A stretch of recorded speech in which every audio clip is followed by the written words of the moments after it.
You're listening to the RMPodcast, the official podcast of Red Moon Productions. Here are your hosts, Brandon Davidson, Keith Cheatham, and Sean Sebastian. Enjoy.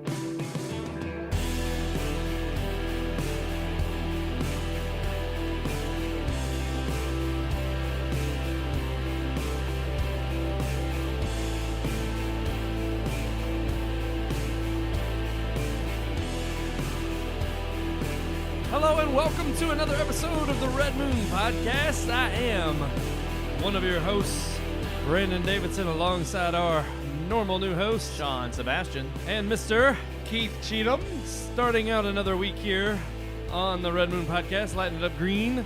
Yes. We're closer, ever closer to lightening up the restrictions, of course.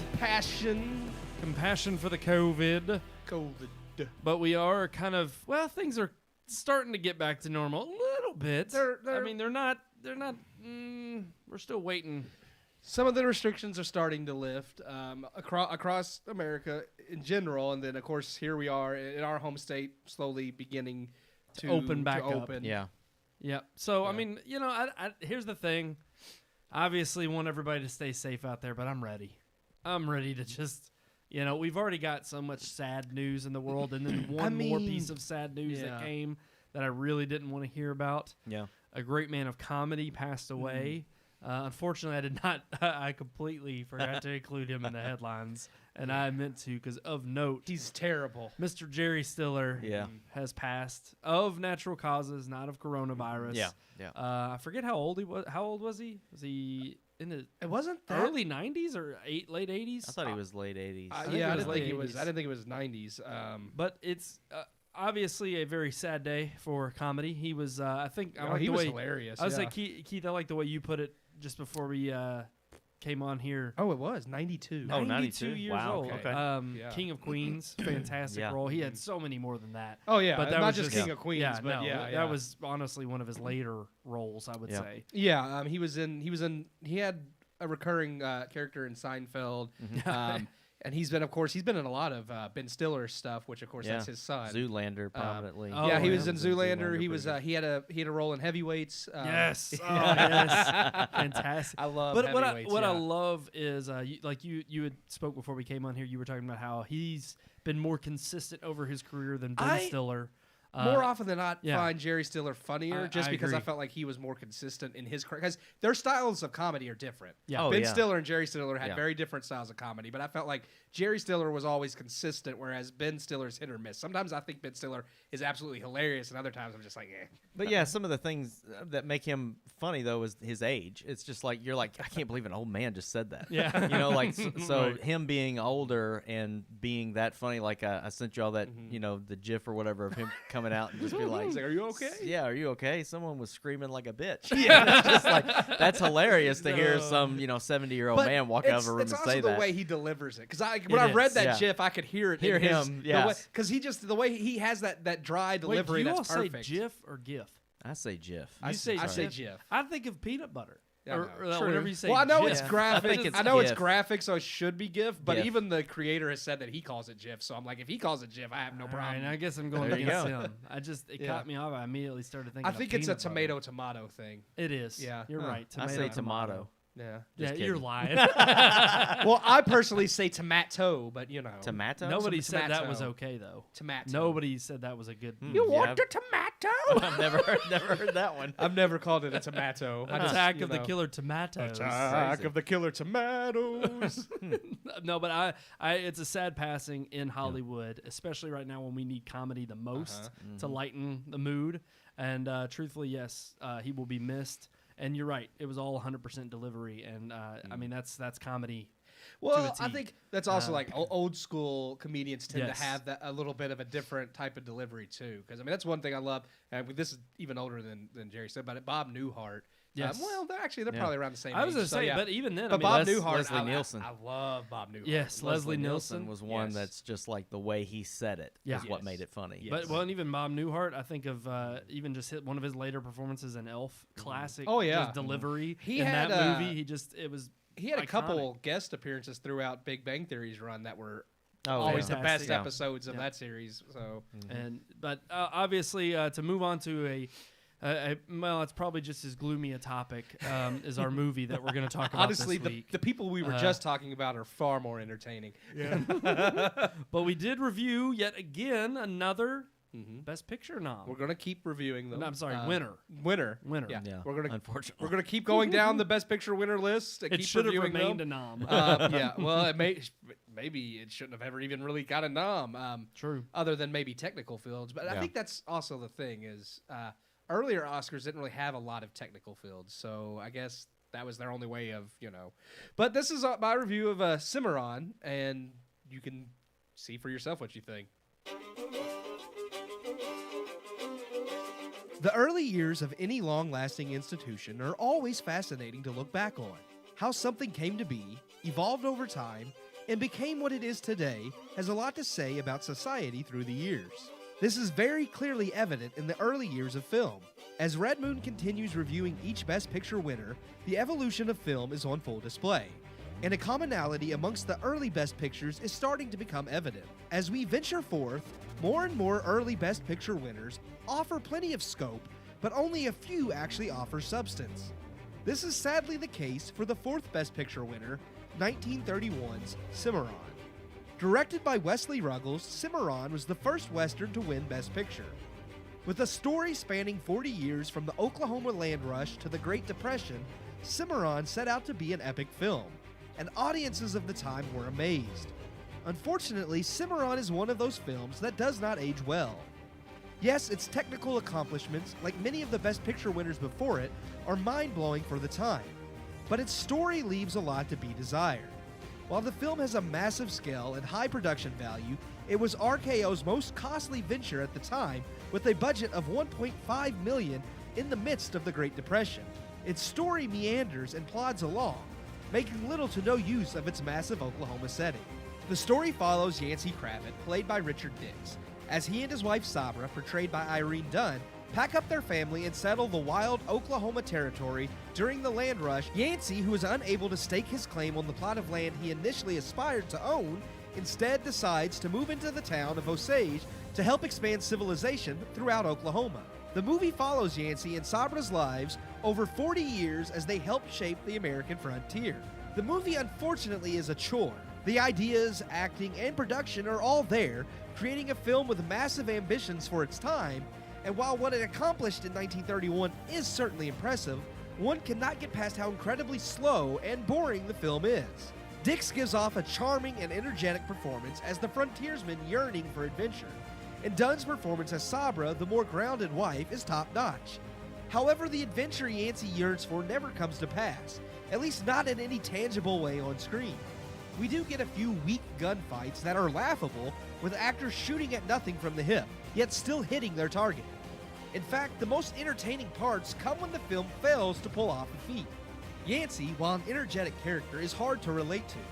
It's hard to care about any of the characters truthfully, no matter how well acted they may be. All of this leads to a film that hasn't aged well. Yes, it's easy to see why audiences may have enjoyed it in the past, as its scope would have never been seen before, but once you get past the awe of what they accomplished in 1931, which was beginning to become more common as filmmaking went on, you're left with nothing else. This poor aging is not aided by racial insensitivities held at the time, being present in the movie either.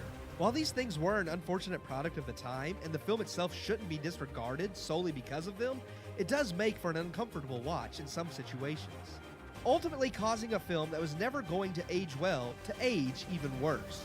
All of this makes for a film that is not worth rewatching, and that is certainly not the timeless classic Best Picture winners ought to be. With no compelling substance, the spectacle, even for its time, just isn't enough to warrant Cimarron a place amongst the elite. It's the most bored I've ever been watching a Best Picture winner. And for that, I give Cimarron 2 out of 4 stars. So that music was way more epic than the movie Than the itself. actual movie. Yeah. I figured I had to, make it, I don't know, a little bit more entertaining than the movie. I'll be 'cause honest. When that I movie was awful. Yeah. When I first, it's funny because we're talking about how terrible it is, but our ratings really aren't terrible ratings. No. Yeah. But when I first texted Brandon, I did say I was between 1.5 and 2 stars, and I settled on 2. Yeah. I'm glad you did. I still sticking with what I originally said, which was 2.5. Yeah, me too. I could not give it 2.5. And that's fine. And look, 2 out of 4 is our official review. But I will say it's not terrible. It's just so boring. It is. It's a boring freaking movie. It's boring. It's garbage. It's just like as it goes on, you think, is this over yet? And then you realize, oh crap, there's another 2/3. Yeah. and it's a 2-hour movie, which is an average movie length nowadays. But It's I'm one just, of the shorter ones that we've watched. Yeah. so far. Actually, yeah, because It is. Considering, I think Wings It's the second and shortest. All Quiet, both of those are over 2 hours 15. 2 well, and a All half. Quiet almost hits that at 3. 3 And, almost. Broadway Melody luckily was only 90, but it was still more entertaining. I will than say this. that's the one thing Broadway Melody got right. Yeah, was they the knew time- shorter yeah. was better. Yeah. For a And musical, again, yeah. they thought too at the time of the day, and they were right. The talkie and the music and all that Yeah. stuff was much more entertaining. Yeah. I would say than It was you more know- interesting than Yes. this, where I understood like the plot and everything happening. Like that was fine, but there really wasn't anything happening. It's like just them talking about expanding out into the frontier Well, and never doing anything. I would say, and even the opening scene, which is still iconic today, part of the reason, I mean, the spectacle is by far, I think, the reason why this film won. It flopped back in the day. It was not. It actually didn't win. You know, It the was box a office. critical success, but nobody went to see it. And Yeah. even then, it's still one of those things where the spectacle is just not enough to bring it full circle. I think the Go ahead, beginning yeah. of the film gives you the hope of this huge spectacle. Yes. And then the rest of the film takes place like in a house or on a street. Yes. And I felt like the beginning shows this epic land rush scene with thousands of horses and Extras, yeah. and all these people run, and they sped up the footage, which I hate. I hate it when Yeah. they do that. But that to make was- it look like it was That was the style. I back know. then, Yeah. Yeah. But Yeah, that well, and that they had does to it- just because it's like to capture the Yeah. Mad Rat, Yeah. or Mad Rush. Well, they and thought, that. it captured like that insanity. Because they did the same thing in war films, but I'm like, it Yeah. really doesn't capture that hecticness. It Well, and I just- think too, it was also it's like I think they're also you're amped up and you're Yeah. excited, so you're rolling the film, and it's like you get faster with the frame rate, Mm-hmm. and it does. I think the other issue too was like you were talking about kind of all the action taking place on a street. It was like from the moment that they make this not only claim this land and go out there to start a new city, it's like by the time the main character goes back to grab his family and It's bring a him back huge out there, city. it's this huge city. Well, he does say it popped up overnight. Yeah. And it's like, yeah, but Literally. to the extent I was like, when I saw him like going into bars and going to the grocery store, I was like, I could believe they settled overnight, but they wouldn't have all this. Like, Well, and not only that, but I also thought too, I'm like, well, maybe this is going to be a story about this town, this city. Yeah. And like at first when they approach him and like he's well known apparently by that everybody. was I didn't understand that. Yeah. I'm like he literally when the land that he wanted gets basically taken out from under him. Yeah. he goes home. Yes. And it's like when did you meet all these people? He knows everybody in the town. And then apart from him, which they kind of hint at that at the beginning when he rushes up there and everybody's like, hey, how you doing? And he's like, Yeah. oh, I'm having a kid, and they're all cheering for him, and it's Yeah. like, it's and kinda then like they these of course are people he knows that are also trying to settle and Yeah. claim land. So it's like some of it makes sense, but it's not Well, detailed and very they try well. they try to build up this air about him that he is this kind of unknown leader, because then they bring forth like him being,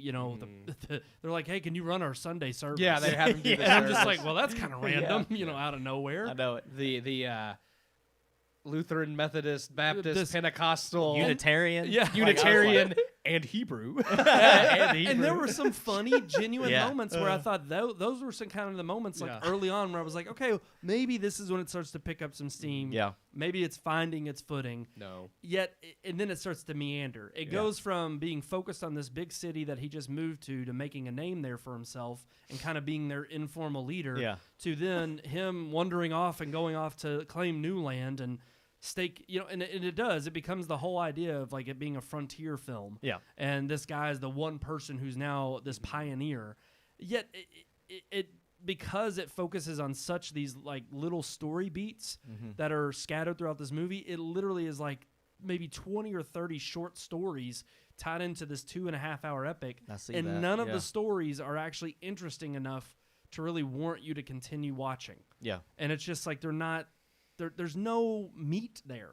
So I don't know. I'm kind of You do have this like 40-year span that they try to cover. True. But one of the issues I had with that was very like at the very beginning there was of course, when he's there at the land rush, he tells those guys that he meets up with, he says, I have a son, he's 4 years old. Yeah. Well, then when he gets home, this kid's still 4 years old. When they go out west to move there, he's still 4 years old. And then 5 years later, after he leaves his wife and doesn't talk to her for 5 years, he comes home, and they have the same kid playing his son, and the kid is still 4 years old. He's supposed to be 9 years old now, and it's the same little 4-year-old boy, which made no sense to me. But I told you I wanted to mention this scene because it just like made me so it infuriated me. There's the scene where they're getting ready to go to church. Yeah. And the little black boy that's like the servant's son that sneaks along, Isaiah. First of all, they made Isaiah one of the dumbest people I've ever seen in a movie. I mean, I thought they made him handicapped, basically. I didn't know. I thought they made him comedic relief, but I definitely he was think the stereotypical. Yes. It wasn't good. It was definitely offensive. It was racist. But it was it was racist. But it was what the stereotype back then was. And I'm not defending that. But I'm just saying, like when I saw it, I was like, that's the same. I thought of Simple horrible. Jack. We're talking about Ben Stiller. I'm thinking of like he went full retard. And I think that's important. It was terrible. I think it's important to terrible, know, but that was common back then. I get that, and that's But wrong. anyway, I'm watching It is this wrong. scene. It is wrong. I'm not defending. I'm just saying, They're going to church, and the poor little black boy is tagging along. He throws on a bunch of clothes that don't fit because he wants to look good for church service. Everybody's laughing at him. And everybody's laughing at him, and I'm just like, that's not right anyway. But then what Yancey does really pissed me off because instead of saying, come on in. Come on to church. I need you to go back and watch over my stuff. He goes, yes. He goes, you go home. He did give him a gun, though. Nobody else would have done that. I'm just saying that's the other part. He gives a freaking 12-year-old boy a gun. He said, go defend. He said, if anybody breaks in, you shoot him. Yeah, go defend our house. Don't come to church because we're embarrassed by you. That's basically the reason he didn't want him to go. He'll let the Jew in, but not the little black boy. And then he says, if you go home, I'll buy you shoes and a suit. And all that stuff. But I'm just like, why don't you bring the kid to church? Like, how offensive is that? Well, they wouldn't have back then. I know, it but is it's offensive. just like, I'm not if defending you want it to at do all. something progressive with the film, like you mentioned on Great Day Live, how this film was actually pretty progressive. I don't think we actually did mention it, but we talked about it later. Yeah, Brandon did. He talks about. I mentioned the fact that there is a part where with the Indian and the white man, and it being the fact that he is very concerned throughout the movie about buying up all this land and pushing the Indians out. Yeah, and it's. I just found it incredibly. That's something they wouldn't have cared about back then. No, but I'm just well, even like what they. Here's the thing, it is absolutely horrible and racist and terrible. And I'm not going to defend that, but I will say back then, like the even fact they gave that kid a role in the movie, because usually they did blackface. No, I'm not denying that. Yeah. I'm just saying in the scene, it's just like, to me, you let the poor kid is cute. He's trying to dress up for church. Like, he understands the respect and the reverence that you give to church enough to put his best clothes on. Him away. And then you say, oh no, I'm embarrassed by you, son. Because you get on out of here. Take my gun and go home and guard my stuff. I'm agreeing with you 100%. What in the hell? I'm just saying back then that's what they would have done. They would have turned him away. They would not have let a black That kid just go. killed me. From then on, I was just kind of like, this movie you were has pissed. no this movie but, has no like merit I said, with me. Back then, they wouldn't have let a black kid go to church with them. So it's like, I can't fault it for being historically accurate, but I will fault it for being very racist. Well, that's what I'm saying. It's like they were accurate, so I can't blame them. But guess. they were. Well, then the kid dies. I mean, nobody's gonna watch this movie, so I'm not spoiling. But the poor kid dies, and yes, I know part of the film was to show his kind of like self indulgence and his greed and his vanity and everything. He just walks past the dead kid. And then it's like, you don't even like show. What about the kid's parents? Well, I mean, they stayed at home. I know that, but it's like, don't you show them sending her a telegram? No, they didn't or show. something? They didn't I show was them going to doing say anything. I think I'm just I was like, gonna what say the that's heck? the part of the film that I agree with Keith in that sense, that I think historically accurate in that it is that they don't have their civil rights. They are still servants. It was fresh after the Civil War, so they were free, but they had no rights. Tell anybody. Well, and they probably would. I honestly they probably would have just threw him in a ditch and left him. No, as horrible as that is. No, I honestly think that in the movie they showcased sympathy with regard to him being an actual character. I think that was another way in which the film of its time, rightfully so, considered in the 1930s, long before civil rights, at least another 20, 30 years before you have that in the society, and you have this black boy it's like they were half in and half out. It's like they give him this role and they're trying to admire and give presence to the black kid, and then at the same time they're also stripping him of his humanity and his dignity by giving him this role of saying, and actually, as terrible as this series is, I absolutely can't stand the new Netflix series Hollywood. There is a scene in one of the episodes that highlights this with one of the black actresses, and she's brought in, and it's kind of her first moment where she gets to talk on air, and she does it, and she adds her own little flair to it, and it's like they say cut, and they're like, oh, that was good, but could you just spice it up a little bit? And then she does a very exaggerated black, what they would consider to be a black servant type voice. And the person on set's, of course, like, yeah, that's exactly what we want. Do that. That's funny. Exploiting the fact that she's not this person. And so I thought I was in that scene alone in the show. I actually thought it was good to showcase that, yes, you're giving black people these roles, and in Hollywood they were trying to set forth this, paving this new way.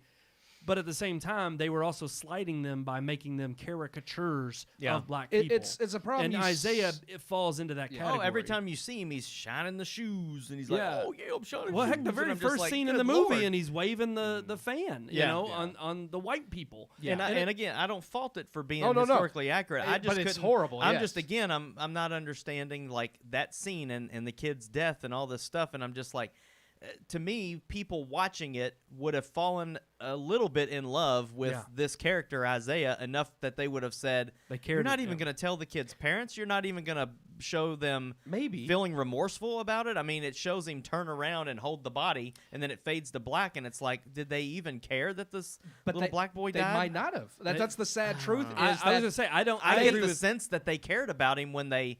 Yeah, within the movie, but that's the horrible thing about the history is that a lot of people viewed, even after they freed the slaves, they still viewed them as property. Yes. It's like, even though he wasn't a slave, they would have viewed him as just a thing. I was going to say, it's like, oh, my vase broke, I guess I'll just replace it. And it's like, it's terrible, it's racist, and it's evil, but that was how people were. Well, and not only that, but I understand where you're coming from, Keith, and I would agree. It's like, I think they showed him overwhelming sympathy considering the period of that day in the movie. I do think that if it were remade today, it obviously would not have those overtones at all. Yeah. But I also do think that I would also agree with some modern-day critics who are reviewing this film not on merit, but based on their ideology and their viewpoint from today. I don't think you can judge history because the whole point of history is that you learn from it and you grow from it. Yeah. And I think to fault this film for something that it was it was honestly, if you look at a large overarching message in the movie,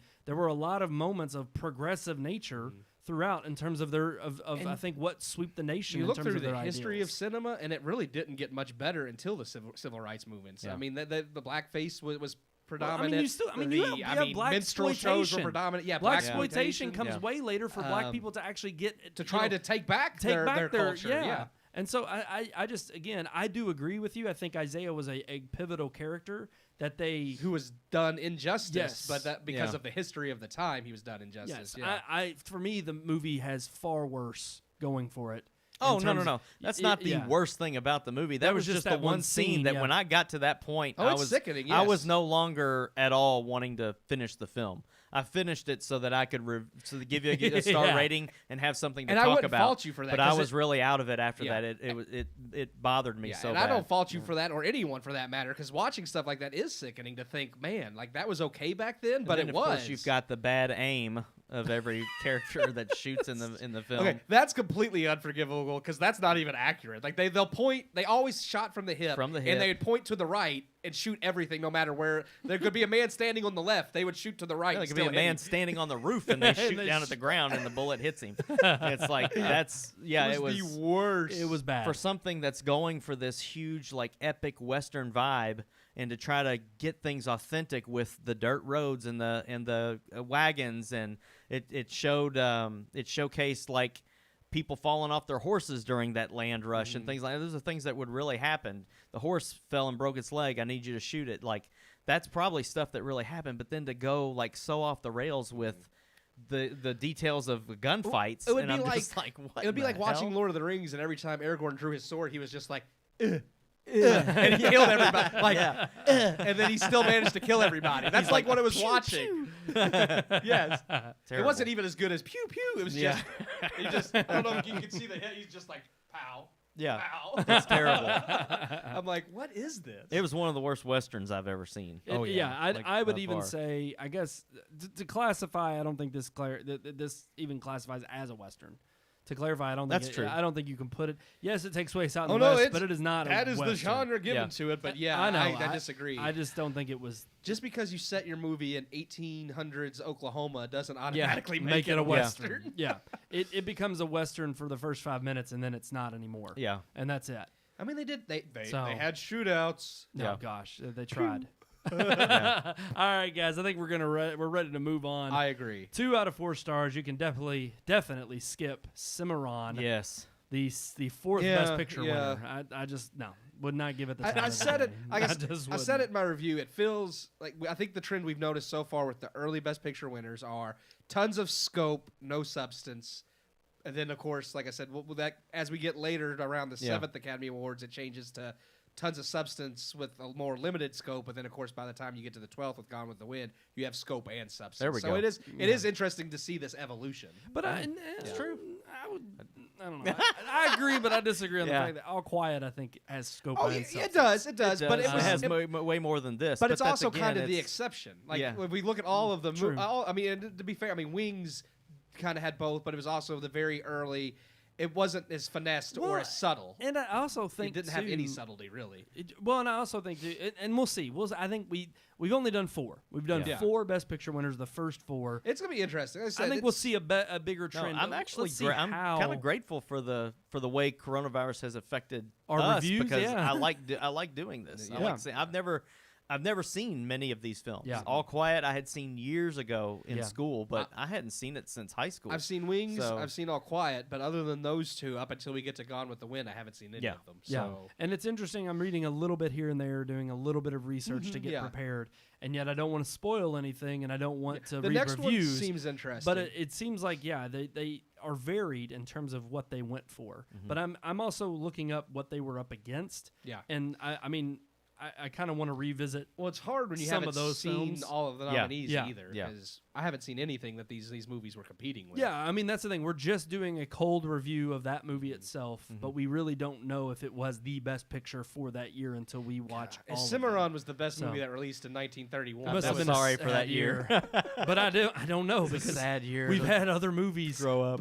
be winners, and we knew that year But there what- were many better movies. Oh, To That's be fair, true. they- You know? what they value, like back then, they kind of valued the spectacle more because film was still newish to them. Yeah. As it went on, they cared less about the grand scope and wanted something more personable. Yeah. So All right, guys, let's move it on to some headline talk. One of the big stories that came out this past week, after we just talked about for the last several weeks, all the trouble that AMC has been in and them getting even, an anonymous donation about trying to keep the, Well, they're trying the to stay trains on the afloat. cart and stay afloat. The fact is they've possibly, speculation has it anyway, that the rumor mill. Amazon could be purchasing AMC. What do y'all think about that? I mean, I wouldn't be shocked because obviously, I mean, even Netflix had looked into getting their own theaters and such. Amazon being such a huge contributor to streaming now and making their own productions, I could see why they would want to own theaters. Yeah.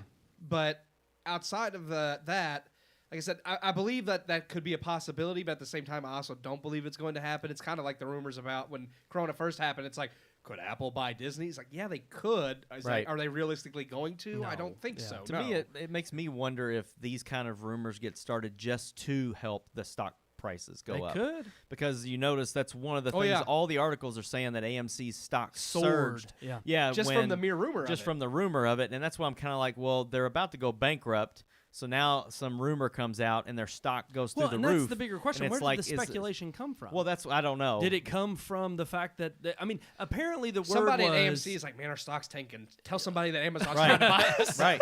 but that's the thing. Or was Amazon one of the people that helped them out? Their anonymous donor.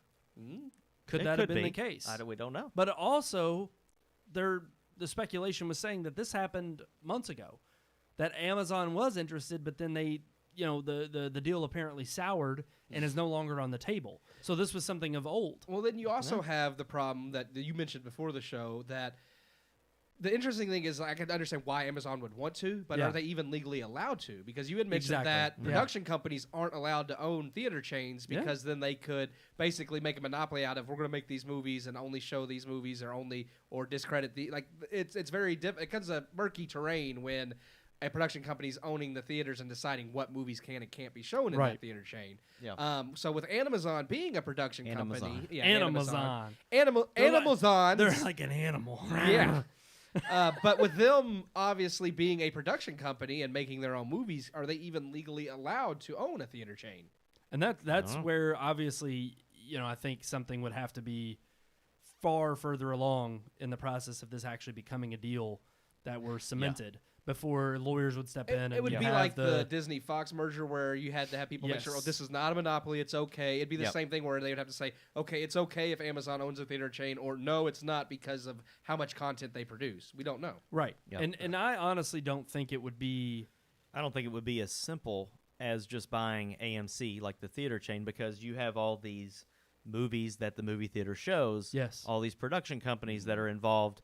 What Amazon would benefit the most from is, we'll continue to show any movie in our theater, but that movie is going to have to be available on our streaming service pretty quickly. Yes. And in order to make that kind of a deal, because that's the one that would benefit them the most, is if they have it in their theater and on Amazon. Yeah. So if they do that, they got to cut deals with the production companies too, which is like what we were talking about last week.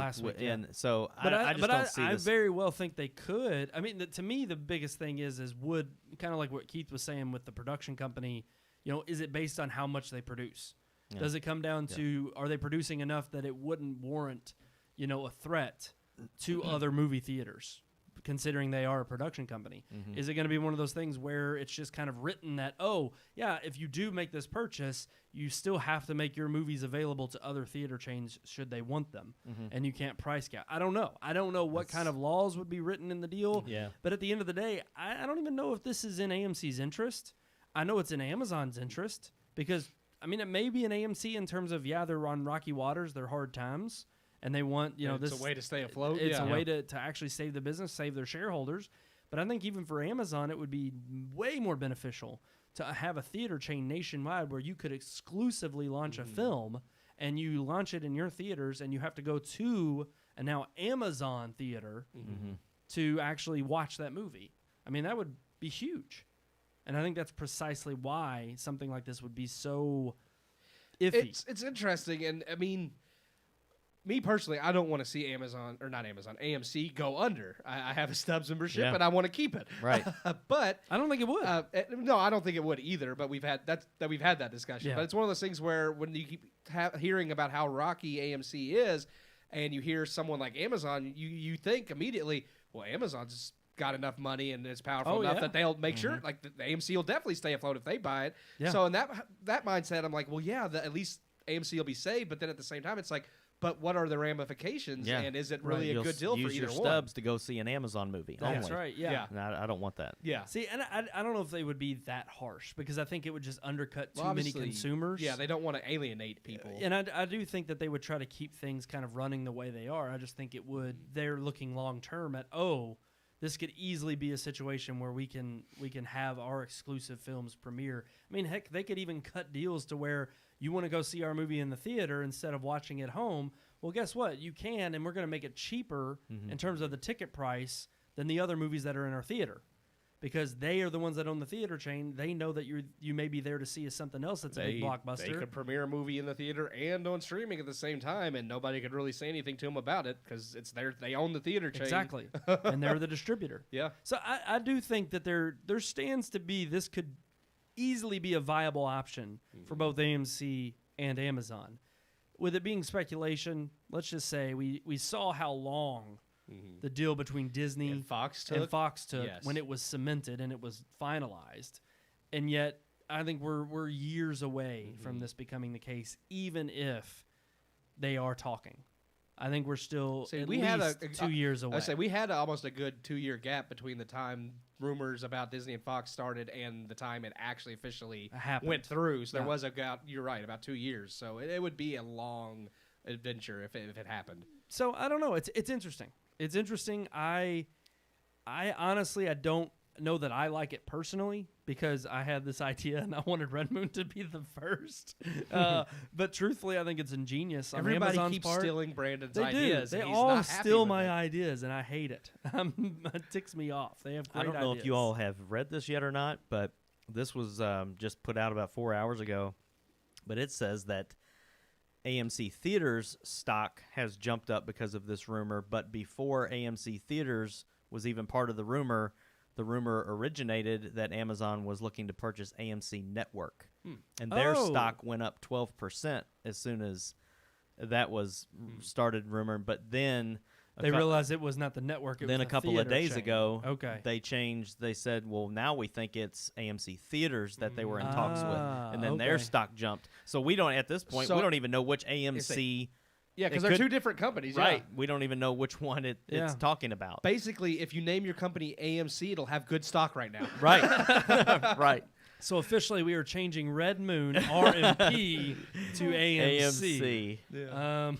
I just think that's interesting that Yeah. it's No, like it is. that just shows you how much of a rumor it is. Yeah. That they don't even know whether this is AMC's network yeah. or if it's the theater chain or AMC meatpacking company. obviously- Like we don't even know. It's obviously them trying to jump on the bandwagon Right. and stockholders that are trying to help, the shares of their, the company. And it's Yep. like everybody who's trying to get in on the action right away and trying to boost their, trying to get in and get out fast. Yeah, it's supply and demand. People are like, oh, we want a piece of that if AMC is going to buy it. And Yeah. they're like, Yeah. well, if Amazon's going to buy it, then we're going to raise the stock prices. Well, and Amazon's the new Walmart. Yeah. It's like everything they touch seems to turn to gold. Yeah. And it's like they invest in it and then it ends up helping them out. And so I think that it is one of those situations where they think if Amazon's behind it, it's they're going to succeed or AMC's going to bounce back. I still think there's like a toxic nature between AMC and how they're running things. And I just think that the way in which they might have handled this deal probably pushed Amazon away. I think they welcomed it, possible. but I also think that Amazon's been they were vocal about Movie Pass. They were vocal about all of this AMC, Corona, Yep. and they're very upfront about how they're handling business, whether or Yeah. not it's popular. And I don't think that's really something that, I think that's why, truthfully, their stock has been in decline. AMC definitely doesn't. AMC. AMC and Amazon keep throwing me off Yeah. because the AM. Yeah. But AMC definitely has not been tactful with some situations. They are very blunt, just like with Movie Pass, and they were right about Movie Pass. Yeah. But sometimes brutal honesty is not always the best way to attract fans. So. I agree. I think that's part of their image is that they have this kind of arrogant image, Yeah. and I think it has hurt them a bit. So I don't know. We'll see. I think it's just going to be chalked up to rumor, which makes me happy. Someday maybe I can do it. Finally pull it off. But I think we are going to move on to one more headline that we've got this week to talk about, and that is the fact that Comic-Con, San Diego Comic-Con, the big one, is going to be happening at home. Ooh. How's that going to be fun. I was intrigued by this because actually, while at home the other day, I had found smaller local cons that were doing this. They were doing it online based, and they had different payment tiers.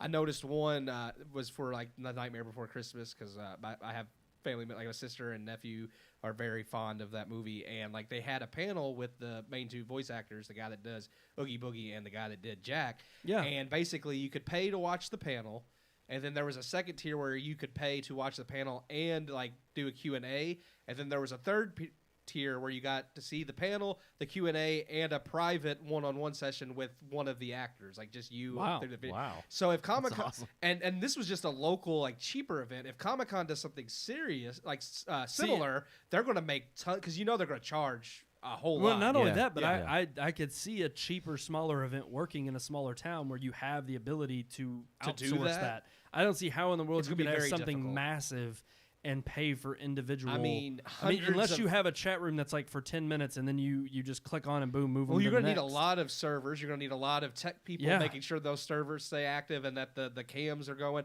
And I mean, you're talking about hundreds of panels at Comic-Con. Yes. And if you do like, if you have 3 tiers for each panel, I mean, you're talking about thousands of payment options and different. See, and also the way they're marketing this on Twitter is making it seem like it's a better option because hey, you get to stay at home, you don't have to fly, and I mean it would be cool. And it to is like, nice because it's like those aren't extra expenditures, but if there's still a paywall, but you're going to have to pay. There's going to be a steep paywall. Yeah, there's going to have to be. Like, would it be cool to have a one-on-one cam like session with like one of your favorite actors or something from like a Marvel movie? Yeah, that would be amazing. But I guarantee you, it's going to cost thousands of dollars. Mm-hmm. And I'm just looking at all the limited bandwidth right now that everybody's having trouble with because everybody is on the web. Yeah, that's a lot of people at the same time trying to access stuff. The one thing, and I'm just like, if they have a massive turnout for one session, it could end up bricking the whole session to the point where it's like, well, yeah, are you going to get your money back? Look at some like Marvel, like when they released the trailer for Infinity War,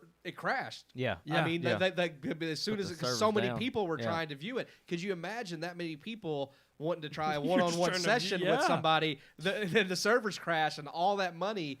It's like, do you refund them because they're going to be pissed? You can't charge them for something they didn't get. Yeah. So it is interesting. I think the larger the event, the more troublesome it's going to be. Mm-hmm. And I just think that it's going to be way harder to pull something like that I think that massive off. Like for something like WWDC, like I know Apple's planning on doing theirs online. That I have a little bit more understanding because it's developers and a lot of those lessons. You can already watch a lot of those keynotes. You can have that keynote, and then you can actually have chat sessions where it's like, oh, you paid for a package and you get to have this session and watch these video and this material. But there's also not as many people at those as Comic-Con that's is huge. Massive. Yeah. Yes. San Diego Comic-Con is the big daddy of the Comic-Cons. It's like the original Mac. Yes. And it's like, I just don't see how they're going to pull this off successfully online. It's one of those things that if they do pull it off successfully, it's going to be like a huge event because it's going to be impressive. Like people are going to be in awe of them pulling it off.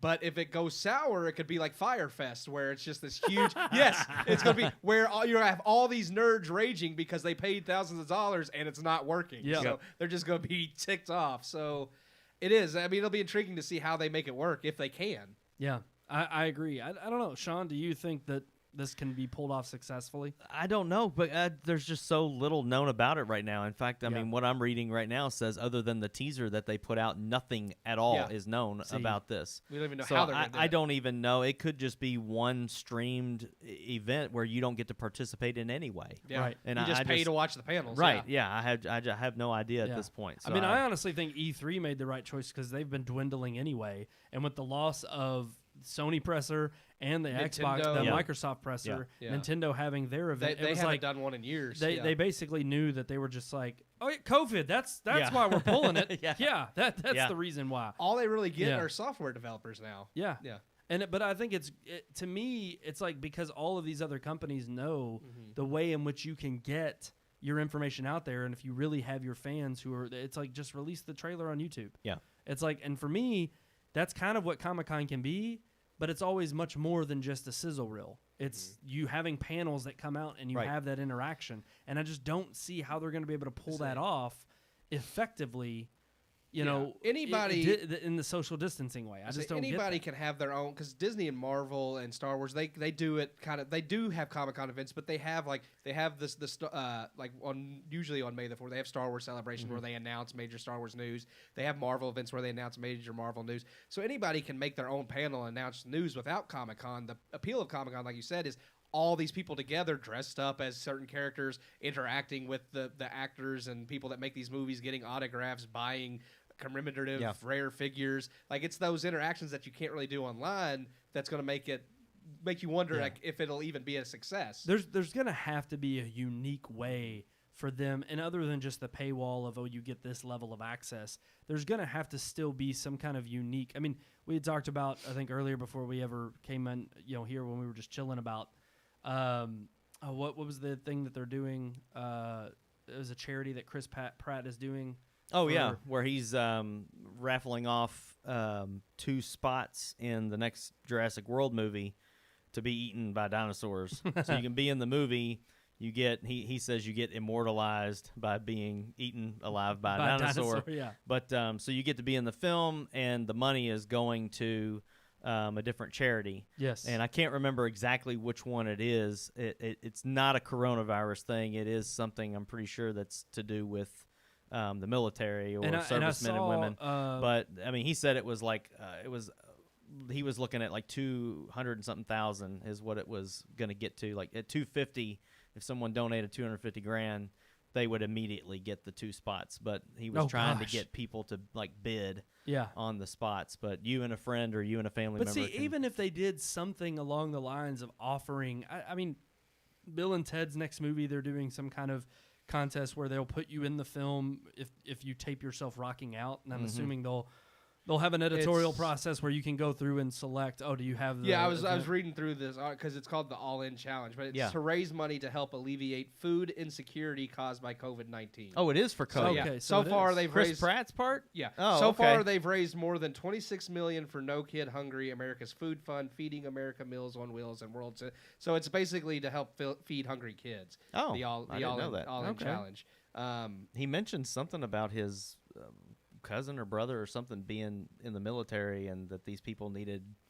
Maybe he's maybe he's in the National Guard and he's helping administer food. I don't know. Well, it says as part of the All In Challenge, so maybe he's doing something too, because it doesn't mention him or anything specifically. It just says that the money goes towards the All In Challenge, but it doesn't say it's something like. So he might be doing something similar. Like it's still pretty cool though to know that you can. I mean, you can pay for a spot in a movie, but but at you're least helping, the money is going somewhere. Yeah, for a good gonna cause. Help. Yeah, exactly. But I do think that to me that's what Comic-Con's going to have to do.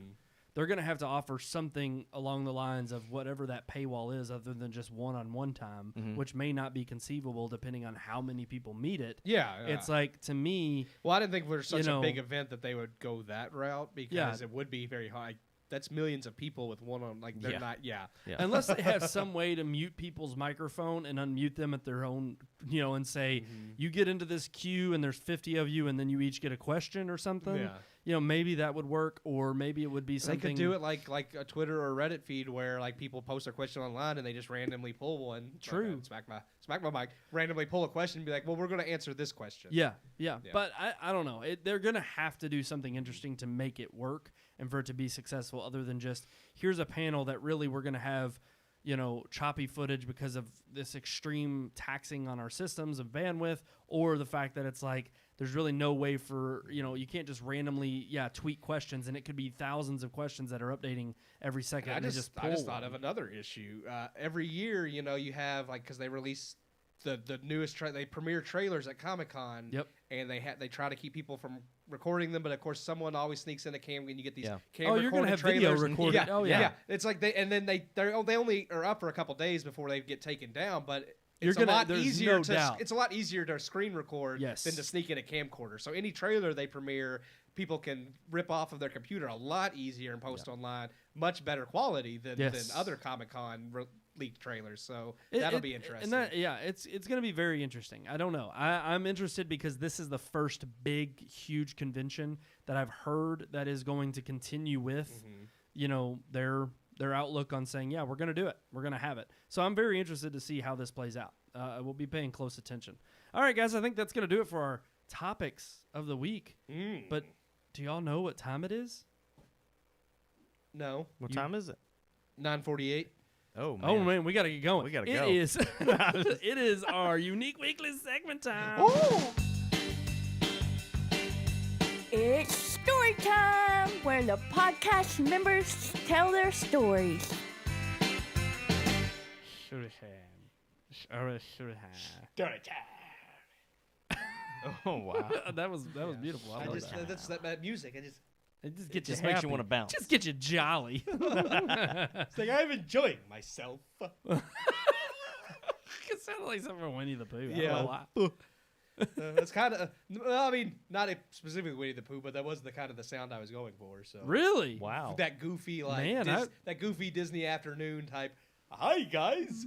That's Barney. That sounded like Barney. That is, yeah, something like that. Yeah, that is. I mean, I wasn't specifically going for Barney, but as soon as you said it, I was like, yeah, okay, yeah. I feel like we Alright, could wow. say any Yeah, name, and he's jeez. going to be like, yeah, that's what I was going exactly. for. That's It's it. like, you sounded just like Megatron. I know. My Starscream is perfect. God. Can you do Ash Ketchum?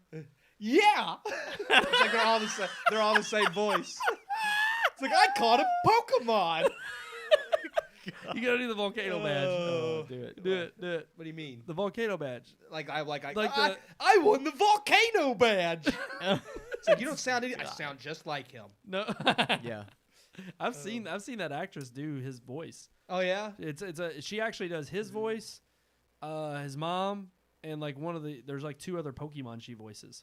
It's crazy. And like there was like a YouTube video. Oh, I love watching Yeah, voice. it's Twisted cool. Tunes Yeah. is one of my favorite YouTube channels because what they do is they're Overdub. they're Comic-Con panels, and what they do is they get like a Yes. team of voice actors. It's usually like 6 or 7 of them. And they give You give showed them- me this. They give them a movie script Yeah. and give them each roles, and they do they've done Star Wars, but then they do their the roles that they voice act as the characters. Yeah. So that's always fun. But Yeah. I've just always I watched the one that you showed me at your house where Nolan North was on there. Yes. And he was Yes. doing all Yeah. those. Yeah. I've seen the one with I David love- Hayter. I love doing voice Snake's actors voice. anyways. I Yeah. have a very high appreciation for voice actors in general. Like I don't Oh, know no why. doubt. I don't know why. Like I've always been fascinated. Well, I just with caught voice it the other actors. night. Even like Seth MacFarlane was on the Jimmy Fallon show. Oh, yeah, and yeah. He was holding up names, and Seth He's a MacFarlane had good to one. sing live and then change his voice to that character in the middle of the song to whatever one Jimmy held up. Yes. And it was like he was singing and doing the voices and changing mid-song with the voice that was being. Man. And it was just, I Well, was that's like, great. Damn, What about our? Yeah, this is not our story time. We're getting off topic. That is our segment. We're It's a story. We're telling stories, I guess. yeah. It What all is it? What flows. is- Look. In the immortal Story time. words of Jafar, that's not the topic. It's like that's just gonna be my voice for every character now. Actually, you doing these terrible voices kind of makes me think of my dad. Yeah. Because he'll pick these. Our topic is family hijinks. Yeah. So There we it's- go. We finally got it out. I threw it out there. I think I just played footsie with Brandon under the table there. Ew. I knew I touched something. Yeah. Didn't know what it was. He's got sandals on. So his Oh. feet are out. He's got Yeah, them I don't have my sandals on right now. thong sandals. I'm barefooted. No, they're not thongs. Oh, they're the cutouts. They're the slip-on like Jesus Jesus. sandals. Yeah, they're the Jesus Show them. sandals. Show them. Can you pull them up there? I mean, I can't. Oh man! Anytime I just wanna see it anytime because- a sandal comes up, it's getting thrown at somebody. Look at it. Yeah, it's the perfect Throw like it at Bush. Throw it like- at Bush. Saddam. That's like one of the best videos I've ever seen. Is And he the dunks, guy man. throwing the sandal at he Bush. does. He's like, He was quick. He dodges it. I just wanted to do it so if Neil was watching, he gets nasty. Weird. Well, I out didn't by show my feet. I I don't think he know. cares about the sandal. If I pulled my foot up here. Yeah. that'd be a different So story. let's tell us about your so- father. okay, so Yeah, the tell us thing about your is- father. Family hijinks, basically, we were going to kind of divulge something that has happened in our family that is- Everybody has great family stories. Everybody Yeah. does. about doing things with their family and somebody does something stupid, Yes. but it's hilarious. And it ends up being, so it was just funny because you were doing the voiceovers and they're like terrible voiceovers. And it just made me think of my dad who just picks these most random lines from movies Yeah. and he'll quote them as if they're memorable. So like Wow. one of them in particular is like, as he said, one time he was like, as Kevin McAllister would say, I don't think so. Wow. What? Like, okay. It's like, why'd you pick that line? And I could have swore up and down that he never said that. He does say it in the movie. does, yeah. but it's but it not is not a yeah. notable line. No. It makes no sense. One thing, my dad does this, and I know your dad does it too. One thing I love is like watching a movie with my dad or your dad, and an actor pops up, and they'll be like, I remember specifically Ant-Man with my dad. We're watching that, and Paul Rudd appears. He goes, "Oh, that's Ben Affleck." And I'm like, "No, that Gets is the actors it's like, completely no, wrong. Yes, that is I not. I watched yesterday with my mom on Mother's Day, and they did the scene where like Yesterday. the movie Yesterday. Oh, Yeah, oh, on okay. Mother's Day we watched that movie. I thought you were talking But about on I was We like, did the Mother's Day scene- wasn't yesterday. Yeah. we get to the scene where he mentions Harry Potter, and she's like, "Who's that?" And he Googles it, and it just shows that old war veteran that's named Yes. Harold Potter. Yeah. My dad saw that picture. He goes, was that Tom Hanks? I was like, no, like that's just some random like picture of some old war veteran, Dad. He's like, well, I thought maybe they just got Tom Hanks to do that photo. I was like, why would they pay Tom Hanks tons of money just to be in an image? They're so cute. They don't know these things. They don't know how it works. But even though, I mean, my brother and I do it intentionally to throw them off. And we'll be like, oh, man, I didn't know Jim Carrey was in this movie. And it's like Kurt Russell. Yeah. And it's like, and my dad's just like, what? When was he in there? Like, honestly, think we're literally being serious. Yeah. And it's fantastic. It's like you just throw them off entirely. Yeah. See, my dad does the opposite though. He'll say like, I'll tell him about a movie, or he'll watch a movie or something on my Plex, and then he'll be trying to describe the movie. I watched this movie last night, and he'll try to describe it to me. He doesn't remember the name, and he'll be like, it's like the one with Matthew McConaughey or whatever, and I'm just like, what Matthew McConaughey movie is he talking about?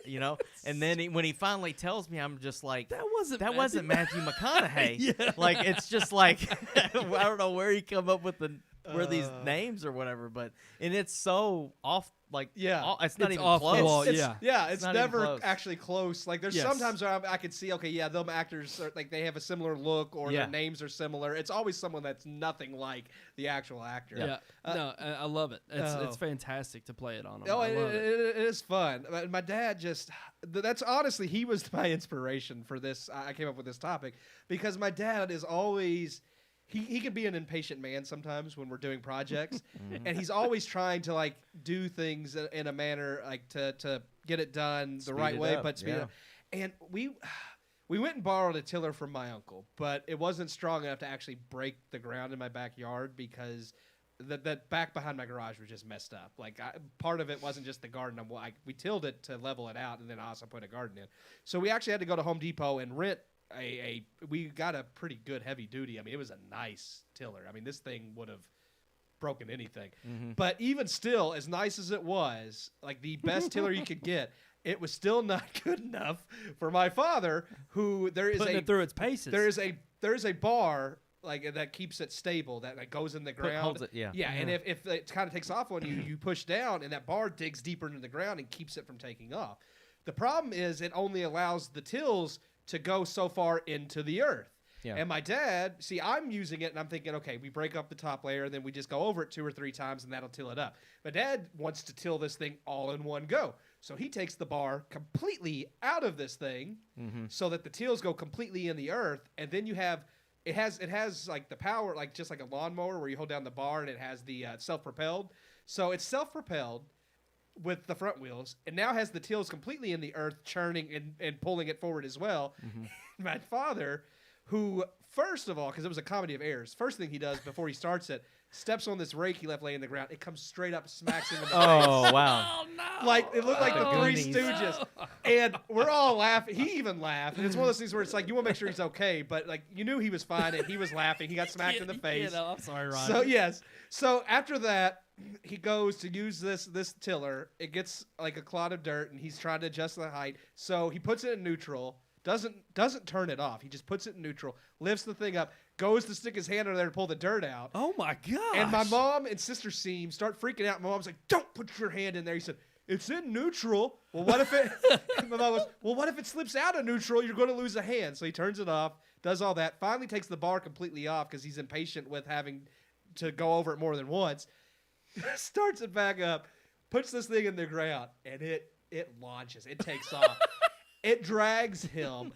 He's running with it, pushes it up, trying to like keep up with it. So now he has the whole thing up in the air with the tills running like this, and him stumbling forward, and all of us are standing there like, oh my gosh, this is like, it. My dad's he's going to faceplant into the tiller and die. Luckily, he finally lets go of it. The bar, like the self-propelled, doesn't release right away. So when he lets go, it takes off into my fence, and finally the bar pops up and it stops. And my dad catches his balance and doesn't fall. But we're all standing, and after it's all over with, and we know he hasn't gone face first in the tiller, like we're all sitting there like laughing, And my mom never laughs. She's terrified. She's terrified. But me and Of my course sister, she is. but me and my sister are gosh. sitting there. I would like, be too. My dad's laughing, and we're like, "Would you stop? Like, Oh it's okay gosh. to till it 2 or 3 times. We don't have to try to go like 3 feet into the ground in one go." No. So we put the stabilizing bar back in there, but it was just this comedy of error over and over. And we're finally like, "Dad, stop! Like it's okay. We rented it for the whole day. We can use it all day long." No, I completely. Oh gosh, it would be one of those things where you don't want to laugh in the moment because you. Well, it's one of these we were terrified, recognize but and after, understand the danger. After it was passed, just laughing at how stubborn he was being throughout this whole instant was just like, have you learned your lesson yet? Because you're going to die if you haven't. Sean, what about you? You have any family hijinks? I'm thinking back to a long time ago. I was probably about 6 or 7 years old, and I was in that phase, the playing guns phase. Everything was guns, and we had a big dog house in the backyard. And I used to climb on top of that and pretend I was up in the fort and shooting. I was the only child, so I didn't have anybody to play with. This story got depressing. If my neighbor friend wasn't home, then I was just shooting invisible people in the backyard. Yeah. But so I got my mom involved, and she said she would come out in the backyard and play guns with me. That was nice. It was really awesome. So we're playing guns helping. and everything. I'm up on the doghouse, hiding out in my fort, and I'm getting ready to shoot her because she's creeping across the yard and doesn't know where I'm at. These guns don't shoot anything. We're just making noises and stuff. So I pull the trigger on the gun, and it makes a battery powered sound. And so my mom pretends like she's getting shot, and she does and falls backwards. Well, she falls into the aluminum shed, and she literally collapses the entire shed. Goes through she kind of hit it on the corner, so not on the door. Those old steel sheds, the door would have just caved went in. out. Yeah. She hits the corner of the building, Knocks the whole thing. and So knocks the the whole whole building thing down on top of her. Yeah. And so I'm up in the doghouse, just dying laughing, and she's not moving, But then I get out and go, and she's laying there laughing, and she's just like, "If you tell your father about this, I'll kill you," and all this stuff. But I just remember her having that accident and it being so funny. Yeah. But I also didn't know if she was alive. Because there was a riding lawnmower in there and blades you and can't help but be worried at spiders and all first. kinds of you're deadly worried, stuff but at the in there. same time, once you realize she they're falls finding in. So then everything- when my dad gets home from work, it's You tell her. what happened to the shed? Tell him. And she's just oh, we were in the backyard, and it's just trying to explain it to him, and I can see his face. What? The same thing. You ain't got buying shot this. and you fell into the shed, and it's just it literally happened that way. But it was funny. She was trying to be a good sport and ended up it's funny breaking our because shed. I have plenty of stories to pick on with my dad, but since I already told the one about his random lines from movies, my mom's probably going to kill me. There's no video evidence, so she can't really be that I bad. think I know this story. And this is one of the times where, my mom, for one, she is one of those, she'll freak out, but man, as soon as she knows you're okay, she's laughing her head off. Mm-hmm. So she is not one to, and that's where we all get it from. We all get it from when you do something stupid and you don't hurt yourself completely. Yeah. Well, then we're laughing at you. So she was outside, and this was some summer day back when I was probably in middle school.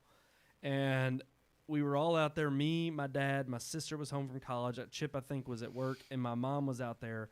And I had this pogo stick that I never, ever used. It just sat there. And I'm telling you, this would have been an AFV $100,000 winner. my mom, I don't know why she decided to go ahead and just give it a try. So she decided to get on this pogo stick and jump, and it was the same thing. She gets on there and does one pogo, and then falls back. She's sitting there, and there's this dining room table, or this outside dining table, and metal, and she falls back into it. It just pushes the whole thing back, And the look on her face the entire time is, oh. Like, she's terrified. Yeah. And me and my sister are just sitting there. And of course, my dad's outside of the backyard. He sees it. And then he's like, Evelyn, he's rushing. And my sister are just sitting there. We're just like, and it's not till my mom is on the ground. And she sees that we're standing there, and she starts busting up laughing. Yeah. That we're just like, okay, she's not hurt. She's fine. And then I'm just sitting there, and I'm like, I should have had the camera. I should have had the camera, and that would have been America's Funniest Home Videos $10,000 winner. And I went up to go grab my camera because my sister decided to get on the pogo stick, and I thought I'm gonna get this one, and she didn't jump. Didn't fall. Yeah, she knew I had the camera, so she wasn't gonna jump on it. So, you know what's funny? Because they spend their whole life worried about when you fall or get hurt. Yeah. And yet, when they happen to be in that position, you can't help but laugh. Oh, yeah. So, you know, families are great for that. All right, guys. I think that's going to do it for this episode of the Red Moon Podcast. As always, you can email us, though.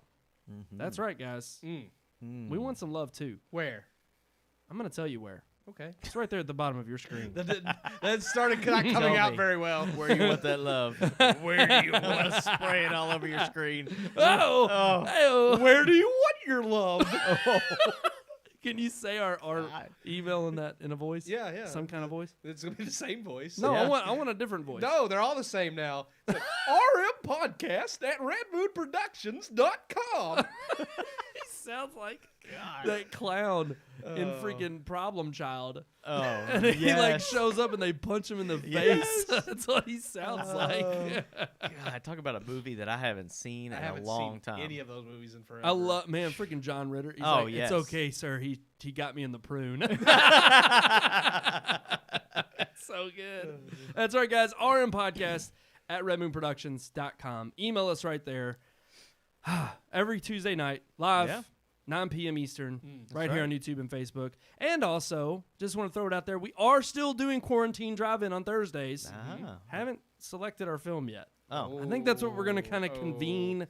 We'll post it about. We'll let you know what it is on Facebook. We'll post a picture and a poster on Facebook, but we're going to talk about which one we're going to show this Thursday at 8 p.m. We can tell on them Facebook and YouTube. What Best Picture or winner will be reviewed for next week. Though. So which one is that?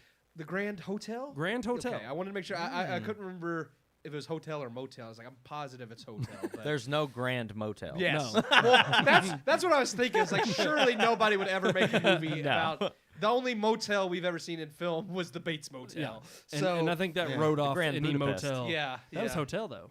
Grand Budapest. Oh, that's true. Yeah. True. Hotel, yeah. But yes, we're going to be doing Grand Hotel next week, so check that out. Download it however you please. And we're going to watch that and review it. That's right. Screeners from back in the 30s. Yeah. That's what we have access to. Yeah, that's what they give us. So until next time, I am one of your hosts, Brandon Davidson, alongside our normal new host, Sean Sebastian. And Keith Cheatham. So I guess we'll see you at the drive-in. drive-in.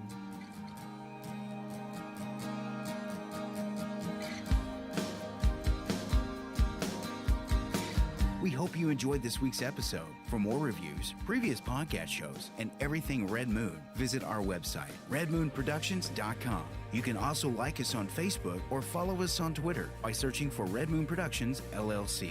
We'll see you at the movies.